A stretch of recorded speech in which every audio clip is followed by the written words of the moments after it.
ప్రార్థన. మా ప్రియ పరలోకపు తండ్రి, నీ పరిశుద్ధమైన నామానికి, ఘనమైన నామానికి వందనాలు, స్తుతులు, స్తోత్రాలు. నీ ప్రియకుమారుడైన యేసుక్రీస్తు శిలువ మరణ పునరుద్ధానం ద్వారా మమ్మల్ని నీతిమంతులుగా చేసి నిన్న అబ్బా తండ్రి అని స్తుతించుటకు, ప్రార్థించుటకు మీరు చూపిన కృపను బట్టి వందనాలు. ఈ సమయంలో వాక్యమై ఉన్న దైవమా, వాక్యం ద్వారా నాతో మాతో మీరు మాట్లాడండి. నీ ప్రియ బిడ్డలైన ఇశ్రాయేలులందరితో కలిసి నీ వాక్య ధ్యానంలో ఏకీభవిస్తుంటుండగా మమ్మల్ని కూడా దర్శించి నీ కుమారుడి ప్రత్యక్షతలతో పాటు మమ్మల్ని మేము స్వపరీక్ష చేసుకున్నట్టుకు సహాయం దయచేయండి. పరిశుద్ధాత్మ అభిషేకం అనుగ్రహించి మమ్మల్ని దీవించండి. పరిశుద్ధాత్మ దేవుడా, మీ నడిపింపు, మీ సహాయం దయచేయండి. తండ్రి, నీ దాసుడను నన్ను నీ కుమారుడైన యేసుక్రీస్తు శిలువ చాటును మరుగు చేసుకొని నన్ను వాడుకొని మీరు మహిమ పొందవలసిందిగా మా ప్రభువును, మా రక్షకుడును అయిన యేసుక్రీస్తు అతి పరిశుద్ధ నామమున స్తుతించి ప్రార్థిస్తున్నాము తండ్రి, ఆమెన్. మంచిది, దేవునికి మహిమ కలుగునుగాక. ఈరోజు 8వ తారీఖు 8వ నెల 2026 సంవత్సరము. ఇస్రాయెల్ దేశంలో 25వ తారీఖు నెల 5867 సంవత్సరం. ఈరోజు మనము ధ్యానం చేయవలసినటువంటి లేఖన భాగాలు ద్వితీయోపదేశకాండము 15వ అధ్యాయము 19 నుండి 23 వచనాలు. ద్వితీయోపదేశకాండం 15వ అధ్యాయం 19 నుండి 23 వచనాలు. నీ గోవులలోనేమి, నీ గొర్రె మేకల్లోనేమి తొలిచూలు ప్రతి మగదానిని నీ దేవుడైన యెహోవాకు ప్రతిష్ఠింపవలెను. నీ కోడెలలో తొలిచూలు దానితో పని చేయకూడదు. నీ గొర్రె మేకలలో తొలిచూలు దాని బొచ్చు కత్తిరింపకూడదు. యెహోవా ఏర్పరచుకొను స్థలమున నీవును నీ ఇంటి వారును నీ దేవుడైన యెహోవా సన్నిధిని ప్రతి సంవత్సరము దానిని తినవలెను. దానిలో లోపము అనగా దానికి కుంటితనమైనను గ్రుడ్డితనమైనను మరి ఏ లోపమైనను ఉండిన యెడల నీ దేవుడైన యెహోవాకు దాన్ని అర్పింపకూడదు.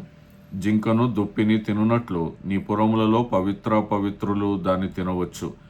వాటి రక్తమును మాత్రము నీవు తినకూడదు. నీళ్ల వలె భూమి మీద దాన్ని పారబోయవలెను. అలాగనే 16వ అధ్యాయము ద్వితీయోపదేశకాండము 16వ అధ్యాయము 1 నుండి 7 వచనాలు. అబీబు నెలను ఆచరించి నీ దేవుడైన యెహోవాకు పస్కా పండుగ జరిగింపవలెను. ఏలైనగా అబీబు నెలలో రాత్రివేళ నీ దేవుడైన యెహోవా ఐగుప్తులో నుండి నిన్ను రప్పించాను. యెహోవా తన నామమును స్థాపించుటకై ఏర్పరచుకున్న స్థలంలోనే నీ దేవుడైన యెహోవాకు పస్కాను ఆచరించి గొర్రె మేకలలో దాని గోవుల్లో గాని బలి అర్పింపవలెను. పస్కా పండుగలో పొంగిన దేనిదైనను తినకూడదు.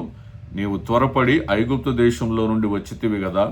నీవు ఐగుప్తు దేశంలో నుండి వచ్చిన దినమును నీ జీవితములన్నిటిలో జ్ఞాపకం చేసుకున్నట్లు బాధను స్మరణకు తెచ్చు పొంగని ఆహారమును 7 దినములు తినవలెను. నీ ప్రాంతములన్నిటిలో 7 దినములు పొంగినదేదైనను కనబడకూడదు. మరియు నీవు మొదటి తేదీ సాయంకాలమున వధించిన దాని మాంసంలో కొంచెమైనను ఉదయం వరకు మిగిలి ఉండకూడదు.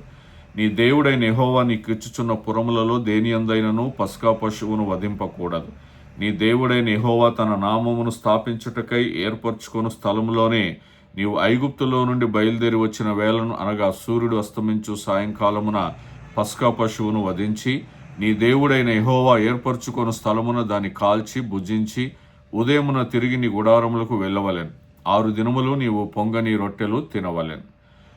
2వ భాగము క్రొత్త నిబంధనలో యోహాను సువార్త 7వ అధ్యాయము 37 నుండి 51వ వచనం.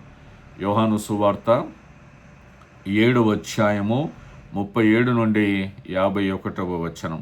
ఆ పండుగలో మహాదినమైన అంత్యదినమున యేసు నిలచి ఎవడైనను దప్పిగొనిన యెడల నా యొద్దకు వచ్చి దప్పి తీర్చుకొనవలెను. నా యందు విశ్వాసముంచు వాడెవడో లేఖనము చెప్పినట్టు వాని కడుపులో నుండి జీవజల నదులు పారునని బిగ్గరగా చెప్పాను. తన యందు విశ్వాసముంచువారు పొందబో ఆత్మను గూర్చి ఆయన ఈ మాట చెప్పాను. యేసు ఇంకను మహిమపరచబడలేదు గనక ఆత్మ ఇంకనూ అనుగ్రహింపబడి ఉండలేదు. జనసమూహములో కొందరు ఈ మాటలు విని నిజముగా ఈయన ఆ ప్రవక్తయే అనిరి. మరికొందరు ఈయన క్రీస్తే అనిరి. మరికొందరు ఏమి క్రీస్తు గలిలయ నుండి వచ్చునా, క్రీస్తు దావీదు సంతానములో పుట్టి దావీదు ఉండిన బెత్లెహేము గ్రామంలో నుండి వచ్చునని లేఖనము చెప్పుటలేదా అనిరి. కాబట్టి ఆయనను గూర్చి జనసమూహములో భేదం పుట్టాను. వారిలో కొందరు ఆయనను పట్టుకొనదలిచిరి గాని ఎవడునూ ఆయనను పట్టుకొనలేదు. ఆ బండ్రౌతులు ప్రధాన యాజకుల యొద్దకును పరిసయ్యుల యొద్దకును వచ్చినప్పుడు వారు ఎందుకు మీరు ఆయనను తీసుకొని రాలేదని అడగగా ఆ బంట్రౌతులు ఆ మనుష్యుడు మాట్లాడినట్లు ఎవడనో ఎన్నడూనూ మాట్లాడలేదంటారు. అందుకు పరిసయ్యులు, మీరు కూడా మోసపోతిరా? అధికారులలో గాని పరిసయ్యుల్లో గాని ఎవడైనాను ఆయన యందు విశ్వాసం ఉంచెనా? అయితే ధర్మశాస్త్రం ఎరుగని ఈ జనసమూహము శాపగ్రస్తమైనదని వారితో అనిరి. అంతకు మునుపు ఆయన యుద్ధకు వచ్చిన నికోదేము వారిలో ఒకడు. అతడు ఒక మనుష్యుని మాట వినక మునుపును, వాడు చేసినది తెలుసుకొనక మునుపును మన ధర్మశాస్త్రము అతనికి తీర్పు తీర్చునా అని అడుగగా, ఈరోజు చదవబడినటువంటి 2 లేఖన భాగాలు ద్వితీయోపదేశ కాండము 15వ అధ్యాయము, యోహాను సువార్త 7వ అధ్యాయము. ద్వితీయోపదేశ కాండం 15, 16, యోహాను 7వ అధ్యాయం. ఇందులో మనం చూస్తే ద్వితీయోపదేశ కాండంలో దేవుడు ప్రథమ సంతానాన్ని తనకు ప్రతిష్ఠించాలని కోరుకుంటున్నాడు. రెండవది, పస్కా పండుగను ఐగుప్తు విమోచన జ్ఞాపకార్థంగా ఆచరించాలని, జీవితకాలమంతా జ్ఞాపకం చేసుకోవాలని ఆజ్ఞాపిస్తున్నాడు. యోహాను సువార్త 7వ అధ్యాయంలో గుడారాల పండుగ చివరి రోజున మరి ఆ గొప్ప దినాన్ని యేసు నిలబడి, మరి దాహం గలవాడు నా యుద్ధకు వచ్చి దప్పిక తీర్చుకోవాలని ప్రకటిస్తున్నాడు. ఇది పరిశుద్ధాత్మ ద్వారా కలిగే జీవజలాన్ని, ఆత్మను సూచిస్తూ ఉన్నాడు. ఈరోజు మరి లోతుగా వెళ్ళి దేవుని వాక్యం ధ్యానం చేసుకుందాం. మొదటి అంశము, ప్రథమ సంతానము దేవునికి చెందినది. ద్వితీయోపదేశ కాండం 15వ అధ్యాయంలో మరి 19 నుండి 23 వచనాలు చూస్తే, మొదటి సంతానం మగ సంతానం అంతయు యెహోవాకు ప్రతిష్ఠింపబడాలి అని దేవుడు చాలా స్పష్టంగా తెలియచేస్తున్నాడు. ఆ ప్రథమ సంతానము దేవుని విమోచన కార్యాన్ని జ్ఞాపకం చేస్తుంది. నిర్గమకాండము 13వ అధ్యాయంలో మనం చూసుకుంటే మరి ఇది మన అంకిత భావము అలాగనే కృతజ్ఞతకు సాదృశ్యంగా ఉంటుంది. దేవుడు వాళ్ళను విడిపించినప్పుడు మరి ఆ ఐగుప్తులో ఉన్న ప్రథమ సంతానం అంతా కూడా చనిపోయిన తర్వాత మరి దేవుడు విడిపించడము అనేది జ్ఞాపకం చేసుకుంటూ కృతజ్ఞతగా మరి ఈ గుడారాల పండుగను ఆచరిస్తూ ఉంటారు. లేకుంటే ఆ ప్రథమ ఫలము దేవునికి సమర్పించుట గురించి మనం చూస్తూ ఉన్నాం. కొత్త నిబంధనలో కొలస్సీలకు రాసినటువంటి మొదటి అధ్యాయము 15 నుండి 18 వచనాల్లో మనం చూస్తే, క్రీస్తు సమస్త సృష్టికి ఆది సంభూతుడై ఉన్నాడు. ప్రథమ ఫలము అనంటే మొదటి ఫలము, మొదట ఒకటి. మన క్రీస్తు సమస్త సృష్టికి ఆది అంటే మొదటి వాడై ఉన్నాడు. ఆల్ఫా ఓమేగా అంటాం. ఆయన మనకి మొదటి వాడుగా ఉన్నాడు. 15వ వచనంలో ఆయన అదృశ్య దేవుని స్వరూపే సర్వ సృష్టికి ఆది సంభూతుడై ఉన్నాడు. ఏలైనగా ఆకాశమందున్నవియు భూమి అందున్నవియు దృశ్యమైనవి గాని అదృశ్యమైనవి గాని, అవి సింహాసనములైనను ప్రభుత్వములైనను ప్రధానులైనను అధికారములైనను సర్వమును ఆయన యందు సృజింపబడెను. అంటే ఆయన ఉన్నాడు, మొదట ఆయన ఉన్నాడు, ఆయన యందు సర్వము కూడా సృజించబడింది. ఆయన అన్నిటికంటే ముందుగా ఉన్నవాడు, ఆయనే సమస్తమునకు ఆధారభూతుడు. సంగమను శరీరమునకు ఆయనే శిరస్సు, ఆయనకు అన్నిటిలో ప్రాముఖ్యము కలుగు నిమిత్తము ఆయన ఆది అయి ఉండి మృతుల్లో నుండి లేచుటలో ఆది సంభూతుడై ఉన్నాడు. మొదట ఉన్నాడు, ఆది అయి ఉన్నాడు. తర్వాత మృతుల్లో నుండి లేచుటలో కూడా ఆది సంభూతుడు.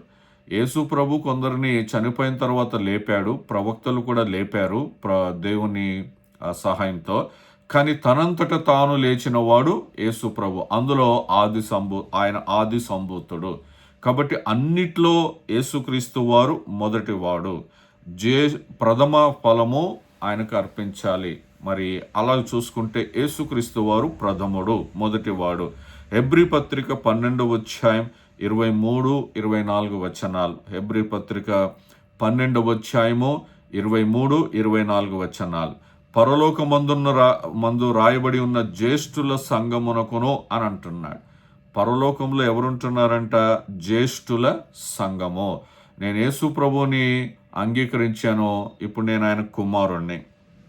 మనం ఎవరు మొదట అంగీకరిస్తే వాళ్ళందరూ కూడా జ్యేష్ఠులే దేవుని దృష్టిలో. అక్కడ ఆయన సంఘం ఉంటుంది. ఇక్కడ ఎవరెవరి సంఘాలు? ఇక్కడ అందరూ ఆయన సంఘం, ఇక్కడ కూడా ఆయన సంఘమే. మరి ఇందులో అందరూ ఆయన చేత రక్షించబడిన వారు ఉండరు సంఘములో.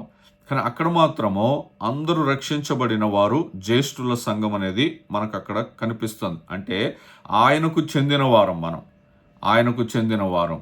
ఇక్కడ మనం ద్వితీయోపదేశ కాండంలో చూస్తే ప్రథమ ఫలము దేవునికి అర్పించాలి అని మనం చూస్తూ ఉన్నాం. పరలోకంలో ఎవరు ఉంటారు అని అంటే అందరూ ప్రథమ ఫలముగా ఉంటారు.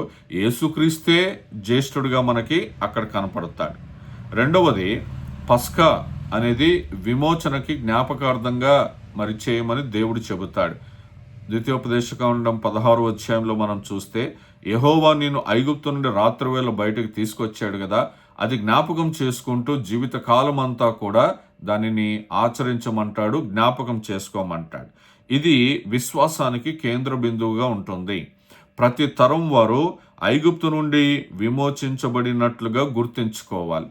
ఇశ్రాయేలులందరూ కూడా, ఇప్పుడున్న జనరేషన్ కూడా వాళ్ళు ఎలాగున ఆలోచన చెయ్యాలి అని అంటే, నేను కూడా ఐగుప్తులో నుండి బయటకు వచ్చాను అని జ్ఞాపకం చేసుకుంటూ, పితరులను ఐగుప్తు నుండి బయటికి నడిపించిన దేవుడు ఇప్పుడు మమ్మల్ని కూడా, వారి సంతానమైన మమ్మల్ని కూడా ఐగుప్తులో నుండి బయటకు వచ్చేలాగా చేసిన దేవుణ్ణి జ్ఞాపకం చేసుకుంటూ ఈ పస్కాను ఆచరిస్తూ ఉంటారు. కొరింథీయులకు రాసినటువంటి మొదటి పత్రిక 5వ అధ్యాయం 7వ వచనం. కొరింథీయులకు రాసినటువంటి మొదటి పత్రిక 5వ అధ్యాయం 7వ వచనంలో, మీరు పులిపిండి లేనివారు గనక క్రొత్త ముద్ద అవుటకై ఆ పాతదైన పులిపిండిని తీసి పారవేయుడి. ఇంతేకాక క్రీస్తు అను మన పస్కా పశువు వధింపబడెను అని అంటున్నాడు. క్రీస్తే మన పస్కా పశువు. ఆ రోజు అందరూ ఎవరు కూడా వారికి చెందినటువంటి పస్కా పశువును తీసుకొచ్చేవారు. అయితే ఈరోజు మనందరికీ కలిపి ఒకే ఒక పస్కా పశువు వధించబడింది. అది ఎవరు అనంటే యేసుక్రీస్తు వారు. మరి లూకా సువార్త మరి 22వ అధ్యాయము 15 నుండి 20 వచనాలు మనం చూసుకుంటే, పస్కా భోజనంలో కొత్త నిబంధన దేవుడు సిద్ధపాటు చేస్తాడు, అది ఏర్పాటు చేస్తాడు. ఇది మీ కొరకై విరవబడుతున్న నా శరీరము, ఇది జ్ఞాపకం చేసుకుంటూ చేయండి అంటాడు. మళ్ళీ గిన్నెత్తుకొని కృతజ్ఞతాస్తుతి చెల్లించి దీన్ని తీసుకొని మీలో పంచుకోండి. ఇక్కడ మీదట దేవుని రాజ్యం వచ్చే వరకు నేను ద్రాక్షారసము తిననని, అలాగనే దేవుని రాజ్యంలో నెరవేరు వరకు ఎన్నడూనూ నేను పస్కాను భుజింపనని ప్రభువారు చెప్తారు. కాబట్టి పస్కా అనేది విమోచన జ్ఞాపకం, విమోచనకు సంబంధించినటువంటి జ్ఞాపకం. ప్రతి ఆదివారమున మనం సంఘముగా కూడుకొని ఆయన శరీరమును విరుస్తున్నప్పుడు ఆ పస్కాను మనం జ్ఞాపకం చేసుకుంటున్నాం. అది వధింపబడినటువంటి గొర్రెపిల్లను, నీ కొరకు నా కొరకు విమోచనముగా వధింపబడినటువంటి గొర్రెపిల్లను జ్ఞాపకం చేసుకుంటూ ఉన్నాం. 2 విషయాలు మనం చూసాం. ప్రథమ సంతానము దేవునికి చెందినది, మరి పస్కా విమోచన జ్ఞాపకం. ఇప్పుడు మాకు పుట్టినటువంటి ప్రథమ సంతానము, మరి మా కుమారుణ్ణి దేవునికి సమర్పించుకున్నాం, దేవుని పని చేయడానికి.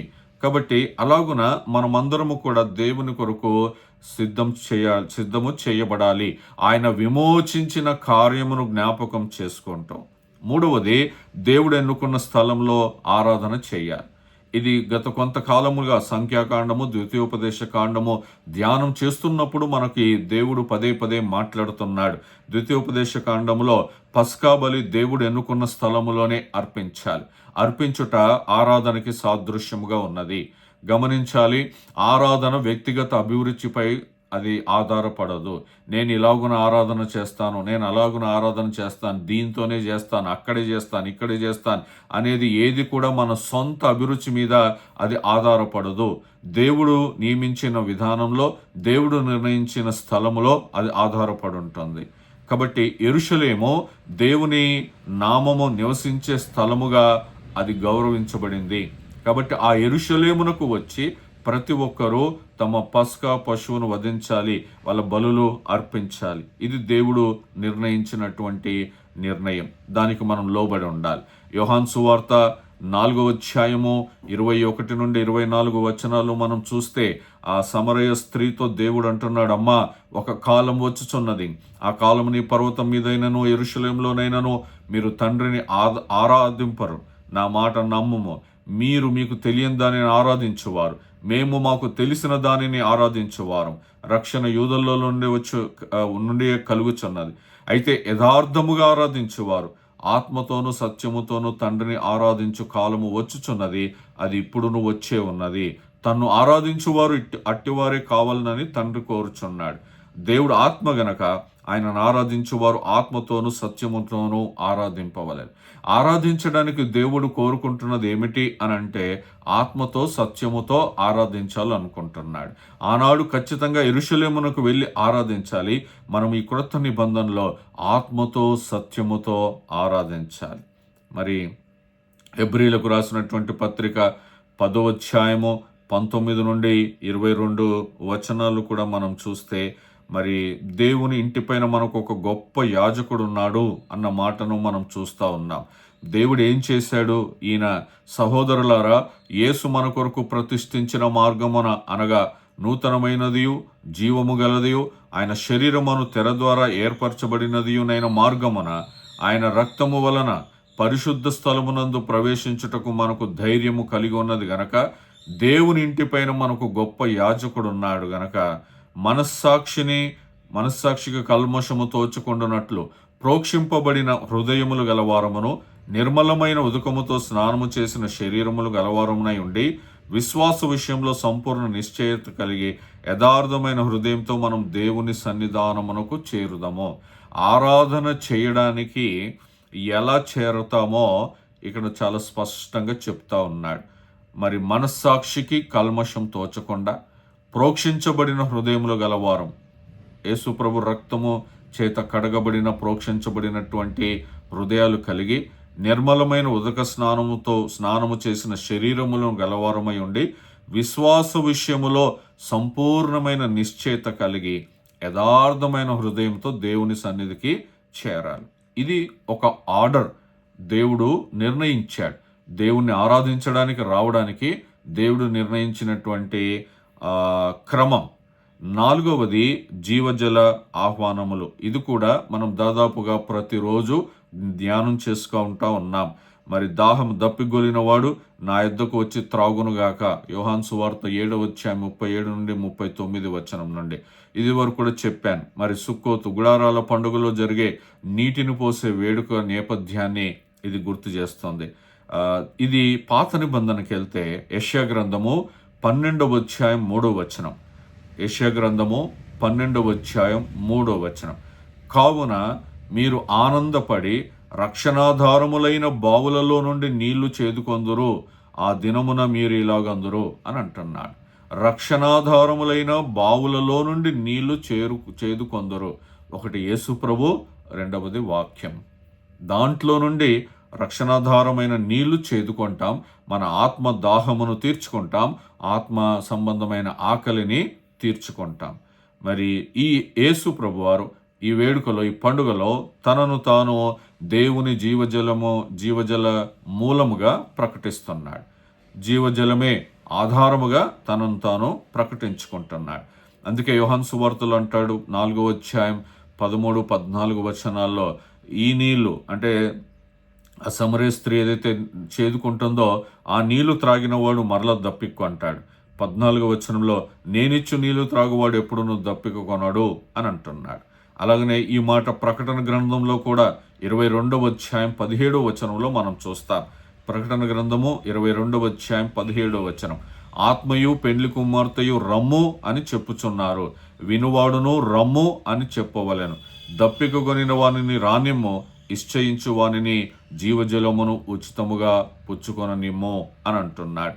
మనం పరలోక రాజ్యములో కూడా యేసు ప్రభువాన్ని మరి జీవజలముగా అక్కడ మనము చూస్తూ ఉన్నాం. ఆయన దగ్గరకు వచ్చి దాహము ఉచితముగా తీర్చుకునే రకంగా 4 విషయాలు. ప్రథమ సంతానము దేవునికి చెందినది, పస్కా విమోచనకు జ్ఞాపకము. 3, దేవుడు ఎన్నుకున్న స్థలంలోనే ఆరాధన చేయాలి. 4వది జీవజలాల యుద్ధకు ఆహ్వానం. 5వది మెస్సియాను గుర్తించడంలో భేదాలు చూస్తూ ఉన్నాం. మెస్సియాను గుర్తించడంలో విభేదాలు ఉన్నాయి. యోహాను సువార్త 7వ అధ్యాయం 40 నుండి 52 వచనాల్లో మనం చూస్తే ప్రజలు యేసును గురించినటువంటి భిన్న అభిప్రాయాలు వ్యక్తం చేశారు. ఈయన ఆ ప్రవక్త అని అంటారు కొందరు ఈయన మెస్సియాని అని అంటారు, కొందరేమో మరి నజరేతులో నుండి మంచిది ఏదైనా వచ్చునా, లేదు అదేం చూసుకున్నాం మనం, గలిలయలో నుండి ఏదైనా మంచిది వచ్చుదనా, మరి దావీదు పురంలో నుండి రావాలి కదా, దావీదు ఇంటిలో నుండి రావాలి కదా, ఇలా రకరకాలుగా వాళ్ళు మాట్లాడుతూ ఉన్నారు. ఆ యేసు ప్రభుని గుర్తించడంలో మరి చాలా విభేదాలు కనపడతా ఉన్నాయి. పరిసయ్యులు మరి బంట్రౌతులను అడుగుతారు, ఎందుకు తీసుకురాలేనంటే అతడు మాట్లాడినట్టు ఎవరు మాట్లాడలేదు అని అంటారు. అందుకు పరిసయ్యులు అంటారు, మీరు కూడా మోసపోయారా? అధికారుల్లో కానీ పరిసయ్యుల్లో కానీ ఎవడైనాను ఆయన యందు విశ్వాసం ఉంచానా అని అంటారు. అంతకంటే ఇంకా దారుణంగా ఏమంటారు అని అంటే, ధర్మశాస్త్రం ఎరుగని ఈ జన సమూహము శాపగ్రస్తమైనది అని అంటారు. యేసు ప్రభువుని గుర్తించలేదు సరికదా, ప్రజల్ని ఏమంటున్నారని అంటే, యేసు ప్రభుని ప్రవక్త అన్న వాళ్ళను, యేసు ప్రభుని మెస్సీ అన్న వాళ్ళను, యేసు ప్రభుని రకరకాలుగా సంబోధిస్తున్న వాళ్ళను శాపగ్రస్తులు అని చెప్పి పరిసయ్యులు అంటారు. కాబట్టి ఇలాంటి భేదాభిప్రాయాలు మరి వస్తూ ఉంటాయి. మరి దావీదు ఉండిన బెత్లెహేమను గ్రామంలో నుండి వచ్చిన లేఖనం చెప్తుంది కదా అని కొందరు లేఖనాలని కోట్ చేస్తూ ఉంటారు. రకరకాలుగా వాళ్ళు మాట్లాడుతూ ఉంటారు. మరి నికోదేము, చివరిలో నికోదేము వస్తాడు, వచ్చి న్యాయమైన విచారణ అవసరమని గుర్తు చేస్తాడు.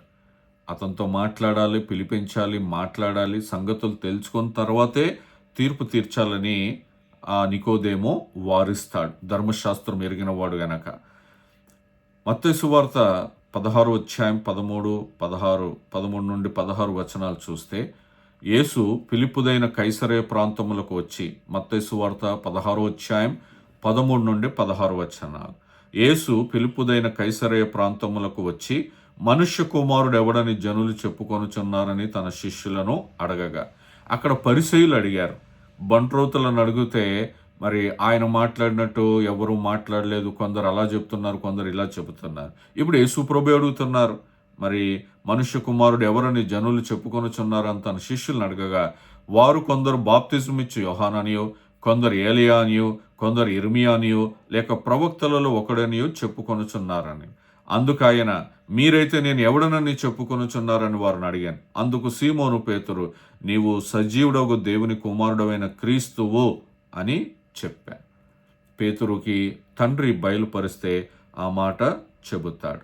ఇక్కడ చూద్దాము, అపోస్తల కార్యం 17వ అధ్యాయం 11వ వచనంలో, అపోస్తలుల కార్యములు 17వ అధ్యాయం 11వ వచనంలో, వీరు తెస్సలోనికలో ఉన్న వారి కంటే గనులై ఉండరు గనక ఆసక్తితో వాక్యమును అంగీకరించి, పౌలును శీలయు చెప్పిన సంగతులు అలాగున ఉన్నవో లేవో అని ప్రతి దినమును లేఖనములు పరిశోధించుచు వచ్చేరి.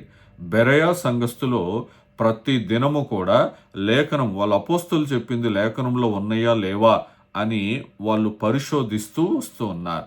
నీవు క్రీస్తు గురించినటువంటి సంగతులు ఆయన్ని తెలుసుకోవడానికి నువ్వు ఎక్కడికి వెళ్ళాలంటే లేఖనముల దగ్గరికే రావాలి. యేసు ప్రభు తన శిష్యులను అడిగాడు, పరిసయ్యులు బంట్రౌతులను అడిగాడు. ఇప్పుడు నువ్వెవరిని అడుగుతావు అనంటే లేఖనముల దగ్గరికే రావాలి. లేఖనములోనే క్రీస్తు ప్రత్యక్షతలు పొందుకోవాలి. మనం ప్రార్థన చేస్తున్న ప్రతిసారి నేను చేసే ప్రార్థన, లేఖనములు ధ్యానము చేస్తున్నప్పుడు ప్రభు అయిన యేసుక్రీస్తు ప్రత్యక్షతలు కావాలని ప్రార్థన చేస్తూ నన్ను నేను స్వపరీక్ష చేసుకుంటకు సహాయం చేయమని ప్రార్థన చేస్తాను. ఈరోజు మనము లేఖనముల దగ్గరకు వచ్చి క్రీస్తు గురించినటువంటి విషయాలు నేర్చుకోవాలి. నేను ఎందుకు సరిగ్గా స్తుతి చేయలేకపోతున్నాను, నేను ఎందుకు ఆరాధన చేయలేకపోతున్నాను అంటే నేను లేఖనాలు పరిశోధించి క్రీస్తు ఎవరో తెలుసుకోవట్లేదు. ఆయన శక్తి ఏంటో, ఆయన మహిమ ఏంటో, ఆయన గుణగణాలు ఏంటో నేను తెలుసుకోలేకపోతున్నాను. కాబట్టి నేను సరిగ్గా ప్రార్థన చేయలేకపోతున్నాను, స్తుతి చేయలేకపోతున్నాను, ఆరాధన చేయలేకపోతున్నాను. కొందరు ఆరాధన చేయమంటే ఒక మాట దేవుని పేరు ఏదో చెప్పి, తండ్రి నాయనా నీకు స్తోత్రం కలుగునుగాక, నీకు మహిమ కలుగునుగాక, స్తుతి స్తుతి తండ్రి, ప్రతి ఒక్క పదానికి తర్వాత నీకు స్తోత్రం కలుగునుగాక, నీకు మహిమ కలుగునుగాక. ఎందుకనంటే దేవుణ్ణి సరిగ్గా వాళ్ళు తెలుసుకోలేక, వాళ్ళు దేవుని వాక్యమును, లేఖనాలను పరిశోధించి చదివి ఆయన ఏమై ఉన్నాడో తెలుసుకుంటే మనము స్తుతి మంచిగా చేయగలుగుతాం. లేకపోతే ఒక పదం చెప్పి దేవునికి మహిమ కలుగునుగాక, దేవునికి స్తోత్రం కలుగునుగాక, ఇదే ఒక 100 సార్లు ఇదే ఉంటుంది. ఇది మనం సరి చేసుకోవాల్సిన అవసరం ఉంది. మెస్సియాను గుర్తించడంలో వాళ్ళకి చాలా విభేదాలు ఉన్నాయి. నువ్వు ఎలాగున లేఖనాల్లో మెస్సియాని గుర్తిస్తూ ఉన్నావు, ఏ రకంగా చూస్తూ ఉన్నావు, ఏ రకంగా నేర్చుకుంటూ ఉన్నావు? పేతురు రాసిన మొదటి పత్రిక మరికొన్ని భాగాలు మనం చూస్తే, పేతురు రాసిన మొదటి పత్రిక మొదటి అధ్యాయం 18-19 వచనాలు. 18-19 వచనాలు. పితృపారంపర్యమైన మీ వ్యర్థ ప్రవర్తనను విడిచిపెట్టినట్లుగా వెండి బంగారముల వంటి క్షయ వస్తువుల చేత మీరు విమోచింపబడలేదు గాని అమూల్యమైన రక్తము చేతనగా నిర్దోషమును నిష్కలంకమునగు గొర్రెపిల్ల వంటి క్రీస్తు రక్తము చేత విమోచింపబడితరని మీరు ఎరుగుదురు కదా. నిర్దోషమైన గొర్రెపిల్ల క్రీస్తు రక్తము ద్వారా మనము విమోచించబడ్డాం. అలాగనే మరి రోమీలకు రాసిన పత్రిక 8వ అధ్యాయం 14-17 వచనాలు. రోమీలకు రాసినటువంటి పత్రిక 8వ అధ్యాయం 14-17 వచనాలు. దేవుని ఆత్మచేత ఎందరూ నడిపింపబడుదురో వారందరూ దేవుని కుమారులై ఉందురు. ఏలైనగా మరలా భయపడుటకు మీరు దాస్యపు ఆత్మను పొందలేదు గాని దత్తపుత్రాత్మను పొందిరి. ఆ ఆత్మ కలిగిన వారమై మనము అబ్బా తండ్రి అని మొరపెట్టుచున్నాం.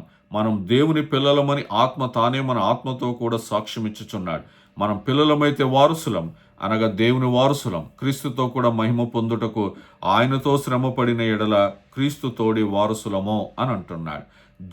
దేవుని కుమారులు, ఆత్మచేత నింపబడిన వారు, ఆత్మచేత నడిపింపబడిన వారు దేవుని కుమారులు. దత్తపుత్రాత్మను పొందుకున్న వారు దేవుని కుమారులు. ఆ ఆత్మ కలిగిన వారం మనము అబ్బా తండ్రి అని మొరపెట్టుచున్నాం. మరొక మాట, ఎఫెసీయులకు రాసిన పత్రిక మొదటి అధ్యాయం 13-14 వచనాలు. పరిశుద్ధాత్మ ముద్ర. ఎఫెసీయులకు రాసిన పత్రిక మొదటి అధ్యాయం 13-14 వచనాలు.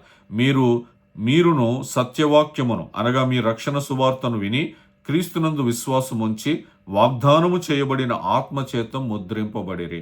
ఎవరైతే ఆ రక్షణ సువార్తను విని విశ్వాసం ఉంచుతారో, మారు మనసు పొందుకుని బాప్తిజం పొందుకుంటారో, వారికి వాగ్దానం చేయబడిన ఆత్మచేత ముద్రించబడతారు.